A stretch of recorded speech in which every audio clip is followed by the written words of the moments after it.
This must open the upper doors as his hand wrapped around the handle. Wait, yelled Tupolev, think about where we are right now. Those doors must open up in the courtyard behind the barracks. At least one of the shuttle's landing gear assemblies is probably on top of them. If you open that up, the shuttle comes crashing in. ETZ removed his hand from the lever. You rewrite, good call. Tupolev exhaled heavily. That was close. He looked over to the ship. This thing's a prototype. I saw plans similar to this when I was stationed on Kashyyyk, but I never saw one make it to production. I walked a little closer, running my hand over the smooth, curving metal. It's pretty slick whatever it is, asterisk.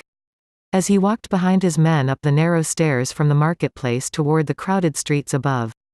Rogue unclipped his comlink and keyed the transmit button. Gurinden, meet us at the building across from the cantina. I repeat. Meet us at the building across from the cantina. There were a few moments of white noise static from the tiny speaker, and then of course, Rogue snapped off the comm and returned it to his belt. The crowds parted as they spilled out onto the street. No one wanted to make eye contact for fear they might be dragged into something. The elders here remembered living through the Clone Wars and the troops from that time. The armor was a bit different and there were no longer clones underneath, but the mission was the same: loyalty to the success of the Empire and suppression of the people to make it so, forcefully whenever necessary. The group marched in formation through the blistering sand. Thankful for every slight breeze that managed to blow under the armor plates and lower edges of their helmets. The shimmering twin suns were now almost directly overhead, blasting everything that dared venture into the open with punishing heat. A narrow sliver of the largest of Tatooine's 3 moons was barely visible out over the Dune Sea as it prepared to slip below the horizon, and the sky was clear, no clouds, but then there were hardly ever clouds on Tatooine. With only 1% surface water, a total population of around 200,000, and moisture farmers constantly coaxing the little water they could from the atmosphere, well, clouds, in any large abundance, were definitely a rare occurrence. As the small group drew closer to the cantina, they could see the darkly robed figure of Gurinden in the distance, working his way through the crowded street, heading their way. Rogue activated his bucket's comm chin switch. Falker, any luck with the harbor master? A brief moment of silence was broken by Falker's static-laden reply: yeah. I think we've got some good information to check once we get back to base. Great news. Said Rogue. We at base now, we'll see you soon. 1009 out. His sign-off was immediately followed by a slight burst of static. He flipped the chin switch from comm mode back to broadcast mode. Blade, go on ahead inside and get the data card reader ready for us. We'll be inside as soon as the snitch arrives. I want to see what he knows about our mysterious, exiled Jedi. Blade nodded and walked off the main road down the alley to our front portal and entered. Dans leaned a little closer to Rogue and 4120 as he moved his head side to side, watching the passers-by on the street. Do you think he knows anything? 4120 looked to his CO, but Rogue kept a watchful eye on his dark Kuba's spy as he drew closer. If he knew the other troops stationed here, he's been here a long time. Hopefully he's as connected as he says he is. I just hope he isn't working both sides, asterisk. The disturbing images of -1138 Taka's violent death at the hands of the hooded and robed old hermit came to a close, and we saw the final, sideways images of the boy and old man walking past the helmet camera. The display screen on the card reader flashed to static as the recording came to an end. Rogue pulled the helmet data card out of the slot as Gurinden settled back in his seat, silent for a moment, in thought. He had seen the old man many times over the years in the cantina, drinking silently at the bar, but never paid him much attention. He was just a quiet loner that lived somewhere out in the rocky hills of the Junland wastes, who rarely ventured into town. Blade, Dans and 4120 stood around him with Rogue, as I entered the room from the barracks in the back, wiping a power coupling from the damaged droid on a dirty rag. Gurinden shifted in his seat and turned his goggled eyes to face Rogue. I have seen this man before, but know nothing of him, which was of course, only partially the truth. There are 2 others that have spent time in Chalman's cantina that may know something of him. Over the years I have seen the old man speaking with the pilot Bashik and the Ethorian. Momo Naden, the hammerhead. He has spent more time with Naden. And only recently did I see him speak with Bashik. The hermit goes by the name Ben Kenobi. As he finished speaking, Falker, D. Drake, Felth and 0600 entered from the street. Falker spoke. We've got all the flight records for the past 72 hours right here holding up the data cards, now we just have to go through them to find the information we're looking for. It turns out the harbor master is on the Hutt's payroll, and he was hiding flight records, until 0600 explained to him how badly we needed them. I think a visit to Jabba the Hutt is definitely in order after we complete the business at hand, just to touch base and let him know we're here. Rogue turned slightly at the waist, shaking the helmet data card at him. If the harbor master's on the payroll, you can be sure the Hutt was notified about us the moment we first touched down. We'll see him, when the time is right. He stepped away, pacing across the room a bit as ETZ and Topaliv joined us in the command center and I spoke up. If both of these other contacts were known to frequent Cholman S, we need a sweep of the bar to locate them. If Bo Shek is a pilot, he could leave at any moment. Falker leaned in a bit toward Gurinden. The harbor master mentioned another pilot named Dash Render, said he was a pilot and friend to Han Solo, the captain of the Millennium Falcon. Do you know anything about him? Render and Solo are competitive rivals when it comes to the speed of their starships, the Outrider, and the Millennium Falcon, but then again, so is Boshek. As far as I know.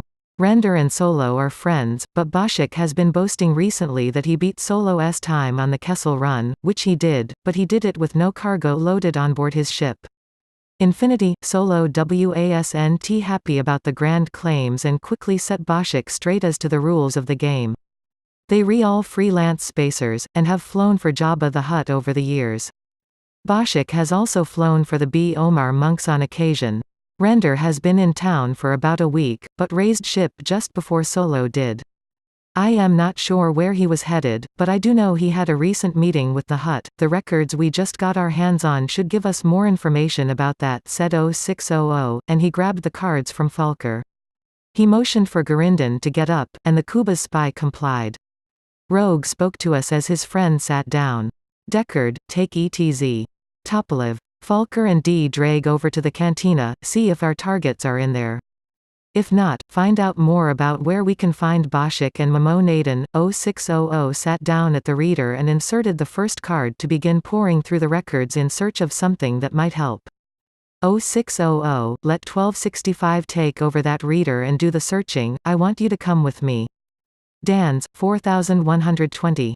Blade and Felth, said Rogue, we're going to head back to the Lars place to see if there's anything left behind that ties Luke to old Ben Kenobi.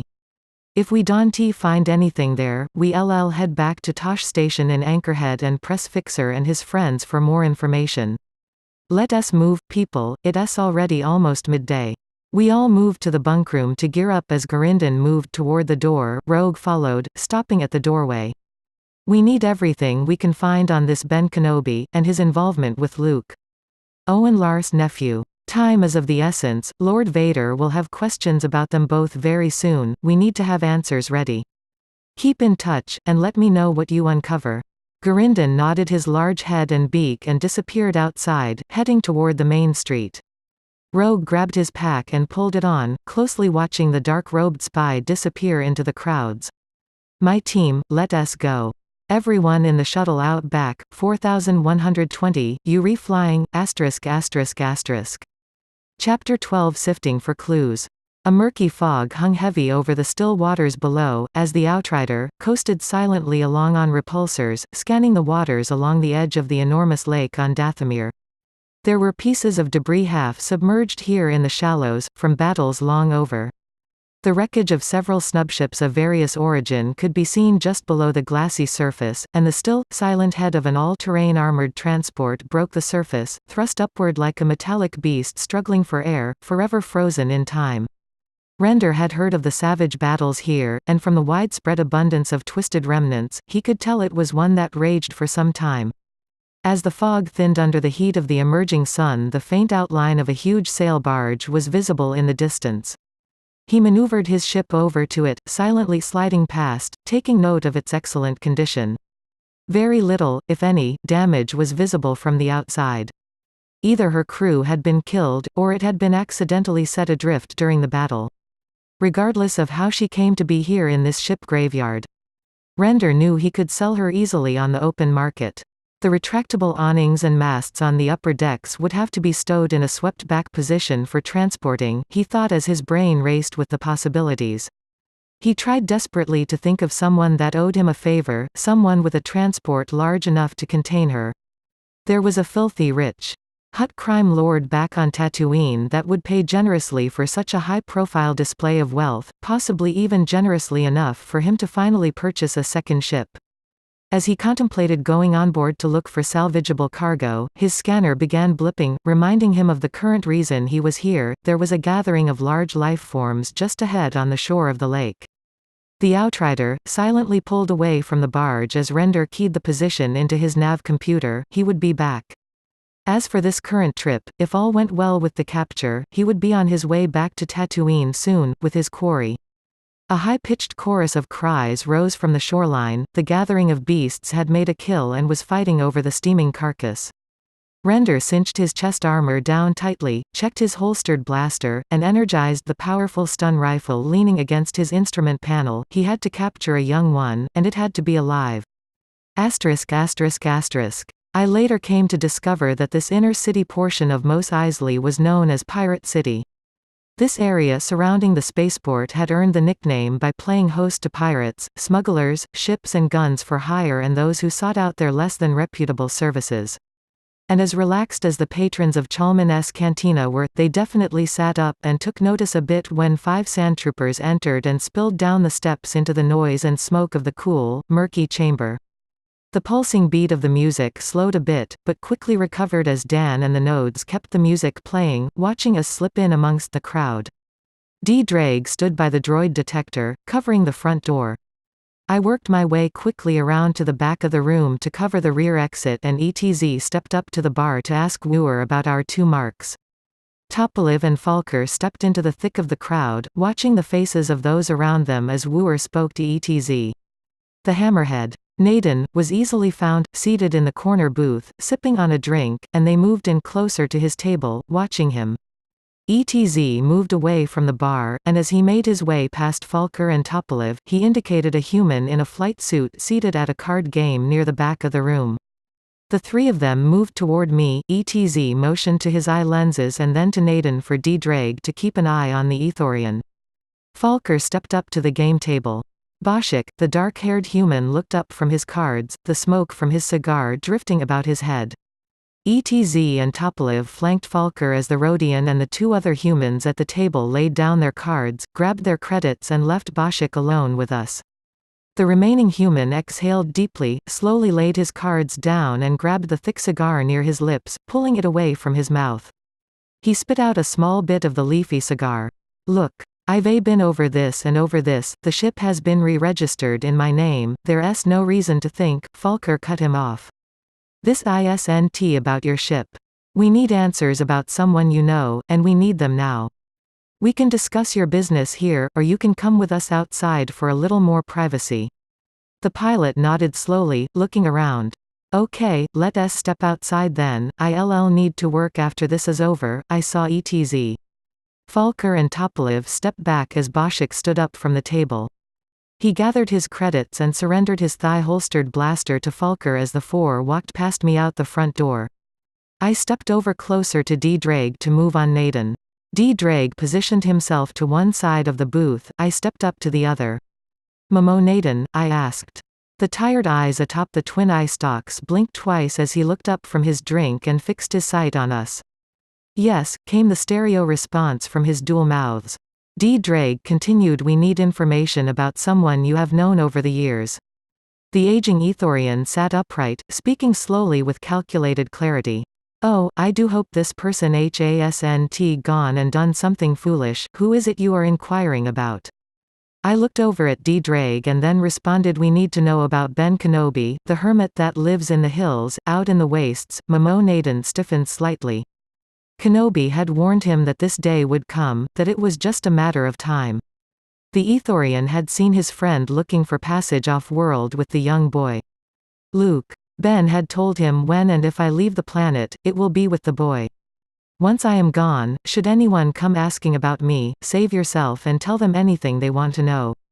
By the time they ask, it will be too late for your information to be of any assistance to them." Naden took a sip of his drink. Ben Kenobi, Ben Kenobi. I can tell you about him, but let us go out to the street, there are far too many ears in here, asterisk asterisk asterisk. The outrider, now sat silently camouflaged in the lush, dense foliage near the water's edge. Render exited his ship and moved stealthily along the shore, parting the tall grasses, advancing on the feeding herd ahead.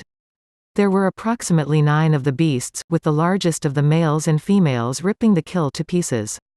Devouring their meal and throwing the occasional small piece to the gathering of young ones several meters away. Render was close enough now to watch them, closer than he cared to be, but he needed this proximity to single out the best choice for capture. There were 3 youngsters watching their elders, but 2 of them had pushed a smaller one to the back of their group, leaving him relatively unattended. Render lowered his rifle and peered through the scope, taking aim on the small one in the rear of the pack, then he waited. He listened to the grunting and snarling as the group fed. One of the larger males swiped at another, growling and howling loudly, the sound echoing off the water. As it did, Render fired a full-power stun beam at the smallest of them. The blue rings slapped it in the back and it dropped to the ground. The others continued eating, not noticing the fact that the youngest lay unconscious on the ground. Dash reached into a pouch on his belt and withdrew a small capsule. He moved as close as he dared to the rear of the herd and silently hurled the capsule into the foliage beyond them. There was a small flash of light, followed by billowing smoke. As the herd looked up from its meal to address the smoke, he lifted the 4-foot baby rancor off the ground, and draping it over his shoulders, turned and ran toward his ship. He was almost to it when one of the older, 10-meter-tall males caught sight of him running and let out a horrific howl, and crashed off through the underbrush after the stolen youngster, followed by the rest of the herd. They tore through the muddy vines and grasses, quickly closing the distance between their meal and Render. Dash raced through the muddy terrain and foliage, vines ripping at his face and arms as he ran for his life. The dead weight of the unconscious rancor over his shoulder slowed him down immensely. His foot hit the bottom of the Outrider's ramp and he glanced back over his shoulder. The herd was gaining rapidly. The interior hatch slammed down and the ramp lifted as he flung the rancor off his shoulder and ran for the cockpit, dropping his rifle. The engines lay waiting on standby until he slammed a control lever forward, raising them to full power as he jumped into his seat. One hand instinctively found the throttle, the other a directional stick. The engines fired as the repulsors pushed hard against the muddy ground. The landing gear feet pulled clear of the thick mud, retracting as the ship rose into the air. He heard the horrible scraping sound of the huge claws of his pursuers squealing across the lower hull as it ripped toward the sky. His breaths were deep and his heart pounding as the Outrider streaked away from Dathomir. The nav computer beeped confirmation as he entered the coordinates for Tatooine. With a safe course plotted, he gently pulled back on the twin center throttle controls, initiating the hyperspace jump. The dim starlight outside his cockpit window streaked into long, stretched starlines as the Outrider was flung out of the Quelly sector to lightspeed. As his body adjusted to the increased speed, he stood up and went back to the hold to secure his latest delivery. Easy money, he muttered to himself, grinning as he snapped the stun collar around the neck of the rancor. Asterisk asterisk asterisk, wailing Tatooine winds whipped across the open expanse of desert as an early afternoon sandstorm advanced rapidly across the flats. 4120 lowered the shuttle to the ground near the domed entry to the underground Lars homestead as the front edge of the storm swept over the ship and engulfed the farm. The small band of troops descended the ramp into the swirling wind and churning, stinging bite of the sand. They were barely able to make out the shapes of several local people braving the wind and flying sand of the storm to move 2 large bundles down into the shelter of the underground dwelling, their loose desert clothing flapping wildly in the strong gusts. Our troops crossed the distance to the relative protection of the entryway. Dan's, bucket off, had sprinted ahead and was hurrying everyone out of the storm and to follow us down into the homestead. When the last one was out of the gusting sandstorm, he stepped down the stairs into the darkness below.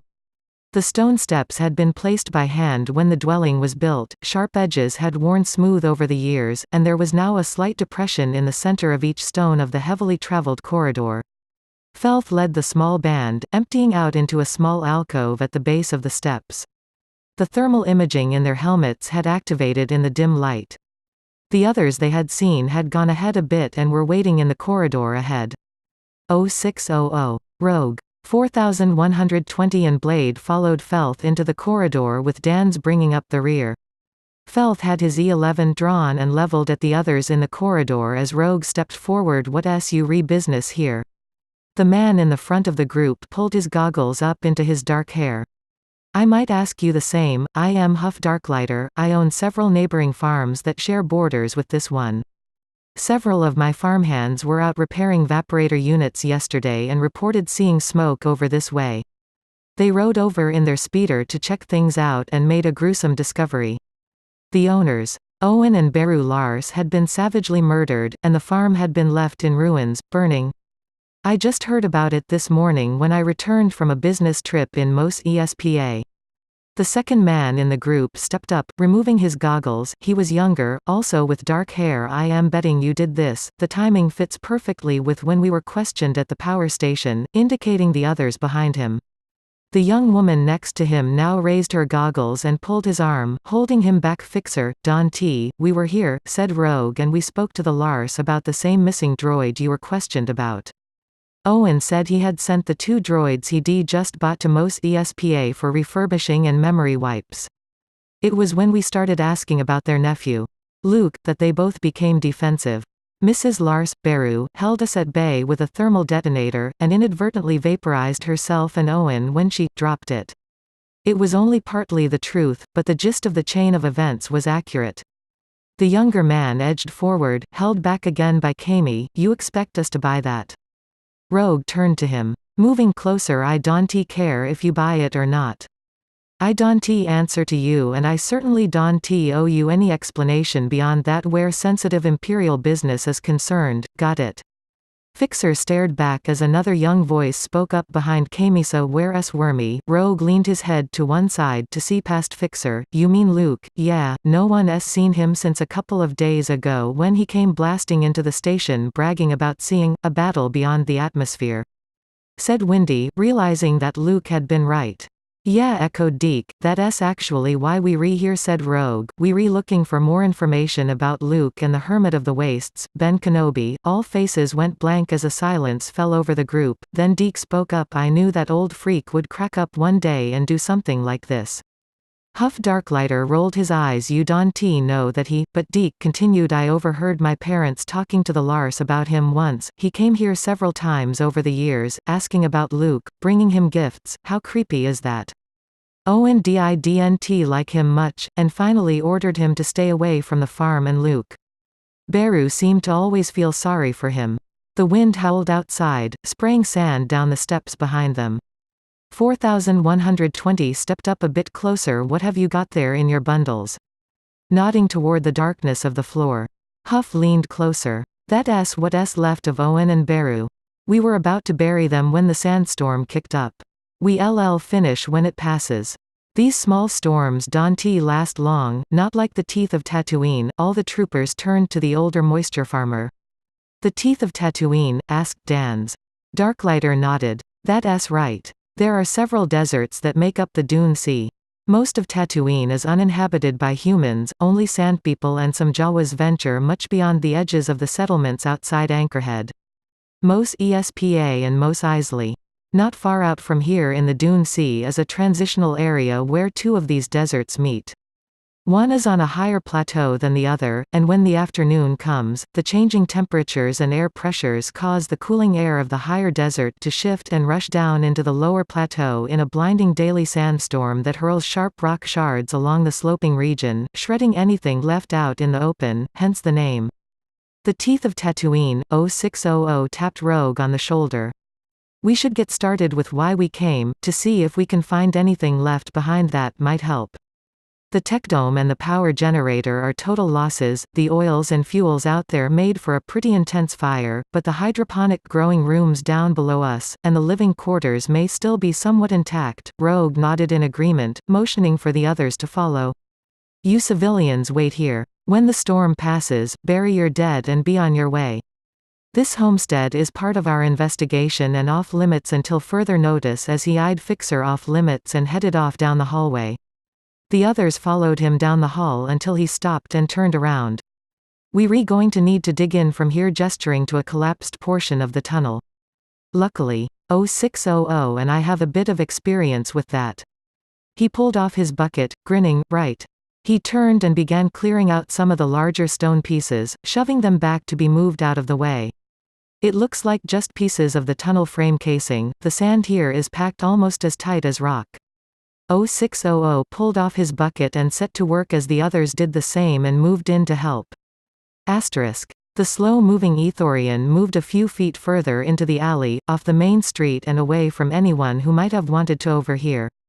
He leaned against the back wall of the Mos Eisley Cantina, feeling the vibrations from the music inside in his bones. Ben Kenobi, he sighed deeply, silently gathering his thoughts, and silently apologizing to his friend, whom he still felt he was betraying, regardless of what he had been told. I met Ben Kenobi almost 20 years ago now, right here in this bar, he said, running his long fingers across the wall behind him with a bit of an unfocused, faraway look in his eyes as he recalled the past. The day had been long, full of intricate experiments with my Bafor trees, and I was in for a drink to help me relax and refocus. You ever do anything except mess around with those plants? Asked Wooer. You ever do anything except mess around with those drinks?